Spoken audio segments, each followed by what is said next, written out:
Salamat sa mapagpalayang pagmamahal. Welcome to our 365 Daily Devotion. Ako po si Alexander Gomez from Match 3. At ang topic ko ang tatalakayin natin ngayon ay God will never leave us alone.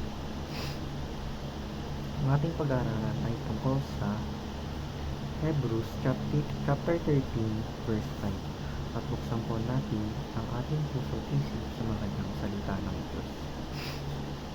Sinasabi dito, keep your life free from love of money and be content with what you have, for He has said, I will never leave you nor forsake you. Or sa Tagalog, umiwas kayo sa pag-ibig sa salapi at kayo'y masiyahan na kung anong mayroon kayo. Sapagkat sinabi niya, sa anumang paraan ay hindi kita iiwan o pababayaan man.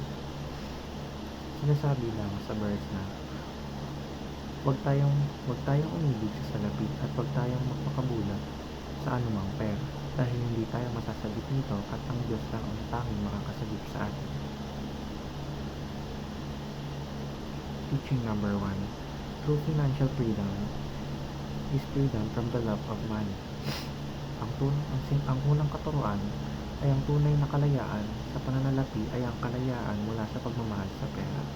Ang tunay na yaman ay hindi nasusukat sa dami ng pera, kundi sa kakayahan mong hindi umasa o umalipin dito. Teaching number 2. Contentment is the secret to true happiness. Ang pagiging kontento ang susi sa tunay na kaligayahan. Ang kasiyahan sa kung anong mayroon kayong dudulot ng kapayapaan at totoong kaligayahan.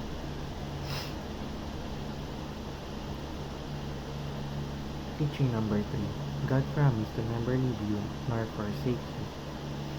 Ang huling katuroan ay pinangako ng Diyos na hindi kanya iiwan o pababayaan. Palaging kasama mo ang Diyos at maaasahan mo ang kanyang patnubay sa lahat ng oras.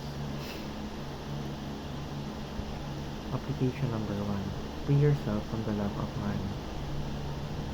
Palayain ang sarili mula sa pagmamahal sa pera.